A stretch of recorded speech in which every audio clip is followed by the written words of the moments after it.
অবিহনে জীৱনটো সঁচাই বহুত বেছি কষ্টকৰ হয়। যোনে হেৰুৱাইছে তেওঁলোকেহে গম পাব মাৰ অবিহনে জীৱন কটাবলৈ কিমান বেছি কষ্টকৰ হয়। আৰু নিজৰ জন্ম দিয়া মাকৰ সমান মৰম ভাল পোৱা আন এগৰাকী মায়ে কেতিয়াও দিব নোৱাৰে। যোৱাকালি আছিলে আমাৰ মাহীৰ ছোৱালীজনীৰ জন্মদিন। তাই যোৱাকালি সম্পূৰ্ণ 4 বছৰ হৈ গ'ল, কিন্তু তাইৰ যোৱাকালিৰ বিশেষ দিনটোত আমাৰ মাজত মাহী নাই, তাইৰ মাক নাই। আজি প্ৰায় 3 মাহ মান হৈছেগৈ আৰু মাহী আমাৰ মাজৰ পৰা নোহোৱা। তাইৰ এই বিশেষ দিনটোত তাই ফূৰ্তি হাঁহি ফূৰ্তি ধেমালিহে কৰিব লাগিছিলে, কিন্তু তাইৰ যোৱা বছৰ জন্মদিনটোত যিমান হাঁহি ফূৰ্তি কৰিছিলে এই বছৰটোত মুখখন অকণো দেখা নাই তাইৰ যে ফূৰ্তি কৰিছে বা ভাল পাইছে।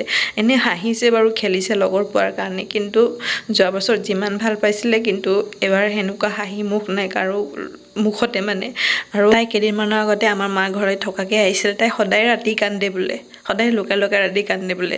মোৰ সৰু ভণ্টিয়ে সুধোতে কৈছে বোলে, কিয় কান্দিছা তুমি, কিবা দুখ পালা নেকি, কোনোবা মাৰিলে নেকি, কোনোবা গালি দিলে নেকি বুলি ক'লে। তাই কৈছে একো নাই হোৱা বোলে। তাৰপিছত কি হৈছে কোৱাচোন বুলি যদি বহুতবাৰ সুধে তেতিয়াহে কয় বোলে মাকলৈ মনত পৰিছে বোলে। তাই তেতিয়া তাইৰ ওচৰৰ পৰা মাক নোহোৱা হৈ গ'ল। সেইদিনাখন তাইৰ একো নাজানে।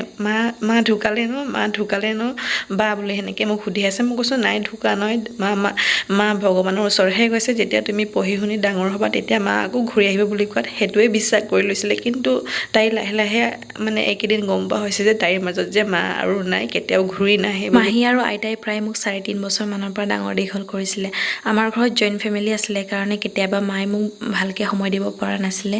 সেইটো সময়ত মাহঁতে খেতি কৰিছিলে, খেতি পথাৰত যদি যায়, যিকোনো কামত যদি যায়, মাহী আৰু আইতাৰ লগতে এৰি থৈ গৈছিলে। তেনেকৈ থাকি থাকি মোৰো ঘৰলৈ নোযোৱা হৈ গ'ল, আইতা আৰু মাহীৰ লগতে থকা হৈ গ'ল। মাহীৰ লগত বহুতখিনি স্মৃতি জড়িত হৈ আছে, আপোনালোকক সেয়া মই কেতিয়াও শব্দৰে প্ৰকাশ কৰিব নোৱাৰোঁ। আগতে যদি সৰু হৈ থাকোঁতে মোক মাহী পিতে তেতিয়া মই টোপোলা চোপোলা বান্ধি মেলি ঘৰলৈ যাওঁ বুলি ওলাই থাকোঁ। তেতিয়া আকৌ অকণমান সময় সৰুৰে পৰা মোৰ ভয়টো অলপ বেছি, সেইকাৰণে মই আকৌ আধা ৰাস্তাইদি ঘূৰি আহোঁ, চোতালখনত পাওঁহে তাৰপিছত আকৌ নিজে ঘূৰি আহোঁ। সেইখিনি বহুত স্মৃতি আছে, আপোনালোকক কেতিয়াও মই শব্দৰে প্ৰকাশ কৰি সেইখিনি বুজাব নোৱাৰিম। তাইৰ জন্মদিনটো এবাৰ আমাৰ উদযাপন কৰাৰ কোনো প্লেনিং নাছিলে, যিহেতু তাইৰ মাকৰ সৈতে 3টা বছৰ কেক কাটি আহিছে জন্মদিন বুলি। তাকে তাই জানে আৰু 7 ছেপ্টেম্বৰতে যে তাইৰ জন্মদিন বুলি।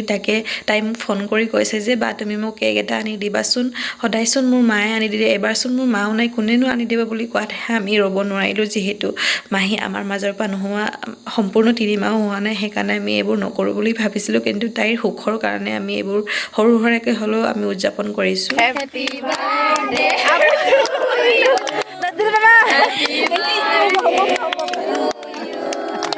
Happy birthday dear Anu, happy birthday to you.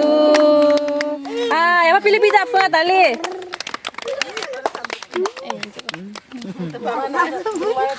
Oke, nam sini kita.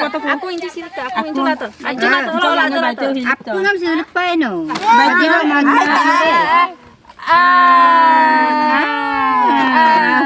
এয়া হৈছে মাহীৰ ল'ৰাটো। অক্টোবৰ মানত প্ৰায় এবছৰ হ'বগৈ। মাহীয়ে অকল 4 মাহে পালে ল'ৰাটোক। হেঁপাহ পলাই ল'ৰাটোকো কোচত ল'ব নাপালে।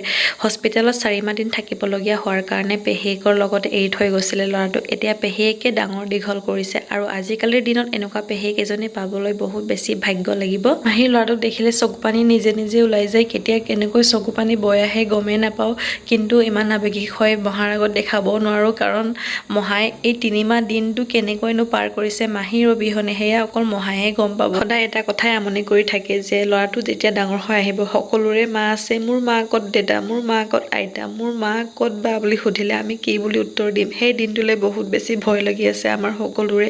ছোৱালীজনী বাৰু অলপ হ'লেও জানে যে এইখন পৃথিৱীত যে তাইৰ মা নাই বুলি, কিন্তু আমি ল'ৰাটোক কেনেকৈনো উত্তৰ দিম পাছত সেইটো দিনলৈ। যোৱাকালি যিহেতু বহুত বেছি গৰম পৰিছিলে সেইকাৰণে কেকটো বাহিৰতে কটা হ'ল। পেহীক দুজনী বাৰু ভিতৰতে কাটিম বুলি ঠিক কৰিছিলে, কিন্তু মইহে ক'লো বাহিৰতে কাটিম কেকটো বুলি।